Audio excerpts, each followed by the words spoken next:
கர்த்தர் உங்களை ஆசீர்வதிப்பார். இன்றைக்கு ஆண்டவர் என்னை கொண்டு உங்களோட வசனம் பேசுகிறார். வாசிக்கிறேன் கேளுங்க. யாக்கோபு 4ஆம் அதிகாரம் 10வது வசனம்.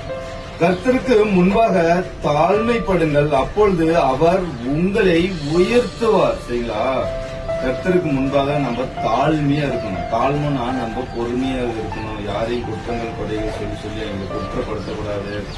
நடுக்கத்துடன் நம்ம ஜெபிக்கணும். தன்னை நம்ம உயர்த்தக்கூடாது. சரிங்களா? நானுமே ஒரு சாட்சி சொல்றேன். ஆண்டுக்குள்ள வரத்துக்கு முன்பதாக நான் ஆண்டுக்கு முன்பாக தாழ்மையாக இருக்க மாட்டேன்.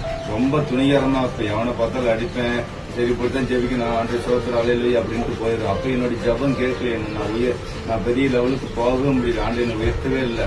இப்ப நான் தாழ்மையா ஆண்டுக்கு முன்பாக நடுக்கத்துடன் நான் ஜெபிக்க ஆரம்பிச்சேன். ஆண்டு என்ன படிக்கிறது, உயர்த்தி வச்சுக்கிற அந்த வசனத்துப்படி பாத்தீங்களா? கர்த்தருக்கு முன்பாக தாழ்மைப்படுங்கள், அப்பொழுது அவர் உங்களை உயர்த்துவார். நான் தாழ்மைப்பட்டிருக்கிறேன், என்னை உயர்த்திருக்கிறாரு. சரிங்களா? நம்ம நடுக்கத்துடன் நம்ம ஜெபிக்கணும். நம்ம பாவங்களை அறிக்கையிடணும்.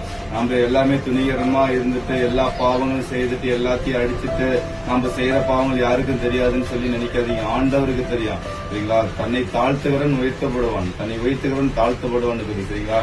நீங்க உங்களை தாழ்த்துங்க, ஆண்டவர் உங்களை உயர்த்துவார். சரிங்களா? சோர்ந்து போகாதீங்க. உங்கள் துக்கம் சந்தோஷமா இருக்கும். உங்களுக்கு எந்த மாதிரி நோய் வியாதி எதா இருந்தாலும் ஆண்டவருக்கு சொல்லுங்க. அவர் உங்களுடைய ஆசீர்வதிப்பார். உங்கள் துக்கம் சந்தோஷமா இருக்கும். கர்த்தருக்கு சொல்லுங்க. God bless you.